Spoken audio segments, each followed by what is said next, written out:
नमस्कार। मैं सावित्री चंदेल उर्फ साई आंटी स्वागत करती हूँ आप सभी का।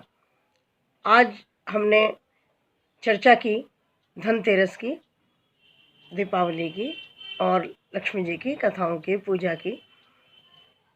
तो सबसे पहले मैं आप सबको बहुत बहुत शुभकामनाएं देती हूँ कि लगातार धनतेरस, दिवाली, भैया दूज सभी त्यौहार आ रहे हैं।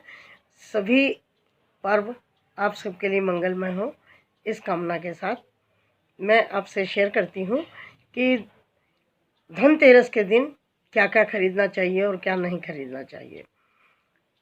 ये आप जानते हैं कि समुद्र मंथन के समय 14वें रत्न के रूप में धन्वंतरी जी, जो कि देवताओं के वैद्य हैं, डॉक्टर हैं, चिकित्सक हैं, वो एक सोने का कलश लेकर के अमृत से भरा हुआ अवतरित हुए थे। तो तब से ये परंपरा है कि इस दिन हम सब बर्तन खरीदते हैं। पहले तो कलश ही खरीदा जाता था, लेकिन अब कोई भी बर्तन हम लोग खरीद लेते हैं।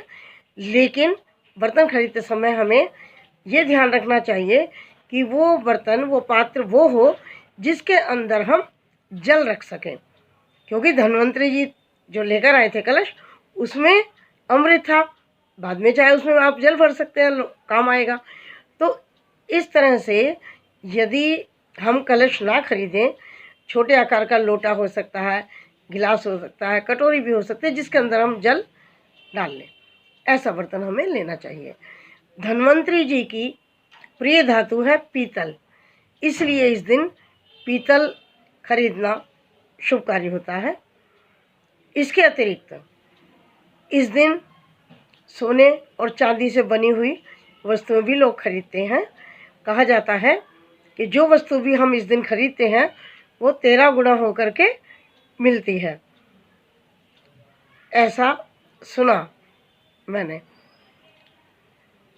कि 13 गुना होकर के मिलती है। इसलिए लोग जिन सिक्कों की दिवाली के दिन पूजा होती है, छोटे चांदी सिक्के जिस पर लक्ष्मी गणेश बने होते हैं, वो भी लोग धनतेरस के दिन ही खरीद कर रख लेते हैं। और इस दिन झाड़ू खरीदने का भी रिवाज है, क्योंकि झाड़ू को लक्ष्मी का प्रतीक माना गया है। क्योंकि झाड़ू हमारे घर का सारा कूड़ा करकट बाहर निकालती है, वो पूजनीय है। और धनतेरस को ला करके उस झाड़ू की पूजा भी दिवाली पर की जाती है। उसके बाद उसको प्रयोग में लाया जाता है। जो भी सामान आप धनतेरस को खरीदते हैं, बर्तन है या सिक्का है या झाड़ू है, जो भी आप खरीद रहे हैं, उसका प्रयोग दिवाली पूजन के बाद करेंगे। उस दिन उसे दिवाली पूजन में रखेंगे। मान लीजिए आपने लोटा खरीदा, गिलास खरीदा, उसको आप ऐसे ही पूजा स्थल पर रहने देंगे और दिवाली के पूजन में उसको रखेंगे। दिवाली का पूजन हो जाएगा उसमें, उसके बाद आप उसको प्रयोग में लाएंगे। और पुरानी मान्यताओं से, मैंने तो दादी नानी से ये सुना था कि वो ये कहा करती थी कि घर से इतने से चावल लेकर जाओ। जब धनतेरस पर कोई बर्तन खरीद कर लाओगी तो उसको घर के अंदर खाली मत लेकर मत प्रवेश करना। चावल के दाने, गेहूं के दाने, 1 रुपए का सिक्का, कुछ भी उसके अंदर रख के फिर हमें घर में उस चीज़ को लाना चाहिए। ऐसा मैंने अपने बुजुर्ग लोगों से सुना था। अब जो भी है परंपरा है, या जितना मैं जानती हूँ मैं आपको बता रही हूँ, शेयर कर रही हूँ मैं आपसे। तो इस दिन लोहे की बनी वस्तुएं, कांच की चीज़ें ये नहीं खरीदनी चाहिए। और जो स्टील है, स्टील वो भी लोहे का ही रूप है, क्योंकि ये राहु का और शनि का धातु मानी जाती हैं, बर्तन उनके माने जाते हैं। इसलिए शायद मैं समझती हूँ कि इनको खरीदने के लिए मना करते होंगे पुराने बुजुर्ग लोग। तो पीतल, तांबा, जस्ता, इन की बनी हुई वस्तुएं खरीदनी चाहिए। और इस दिन इन चीज़ों से बचना चाहिए जो मैंने आपको बताई हैं। लोहे के सामान से, काले रंग की वस्तुओं से, काले रंग का कुछ भी ना खरीदें। लेकिन इस दिन खरीदने की परंपरा बहुत है। खरीदने के लिए मुझे लगता है कि वर्ष भर में सबसे बड़ा ये दिन होता है। धनतेरस सुनते ही लगता है खरीदारी करो, खरीदारी करो। मतलब धनतेरस मीन्स ही खरीदारी है शायद, क्योंकि लोग कपड़े भी खरीदते हैं, चांदी सोना खरीदते हैं, बर्तन खरीदते हैं, दिया खरीदते हैं, दीपदान करने के लिए दिए खरीदते हैं, और यहाँ तक कि वाहन भी खरीदते हैं, वाहन भी खरीदते हैं। तो जो भी खरीदेंगे तो घर के लिए तो अच्छा ही है ना, कुछ सामान में बढ़ोतरी हो रही है। तो अपनी क्षमता के, सामर्थ्य के अनुसार जो हमारी आर्थिक स्थिति हमें अलाउ करती है, जितना हम जो चीज़ ले पाते हैं वो खरीदारी हमें करनी चाहिए। अगर थोड़ी आर्थिक मंदी है, हमारे घर में कमज़ोरी है आर्थिक, कोई बात नहीं है, एक इतना सा छोटा सा पीतल का दिया ही खरीद लें।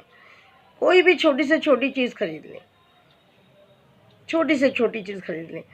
और पीले रंग की वस्तु, अगर सोना खरीदने की नहीं है सामर्थ्य, तो ये देखो मैंने पहनी हुई है, ये 20 रुपये की पीले रंग की अंगूठी है, ओनली 20 रुपीज़। तो ये भी ली जा सकती है कि पीतल जैसा है ना, पीला कलर है, तो ये खरीदा जा सकता है, क्योंकि कुबेर जी को भी पीला रंग ही चढ़ता है। तो इस दिन धन्वंतरी जी की और कुबेर जी की पूजा होती है। आपको पता है, उत्तर की दिशा में एक चौकी लगा ली जाती है, उस पर लाल रंग का या पीले रंग का कपड़ा बिछा के वहाँ पर कुबेर जी की और धन्वंतरी जी की फ़ोटो, मूर्ति जो भी उपलब्ध है वो रख दी जाती है। और दोनों के आगे अलग अलग दिया जलाया जाएगा, एक बत्ती का, एक मुखी दिया घी का जलाएंगे, और धन्वंतरी जी को सफ़ेद फूल या पीला भी फूल जला सकते हैं, और कुबेर जी को, दोनों को अलग अलग उनकी पूजा की जाएगी। और धन्वंतरी जी से हम सफ़ेद मतलब सफ़ेद नहीं, अपनी स्वास्थ्य को मांगना है, क्योंकि धन्वंतरी जी तो डॉक्टर हैं देवताओं के। उनसे हमें क्या मांगना है? स्वास्थ्य, कि हमारे परिवार में सभी का स्वास्थ्य ठीक हो।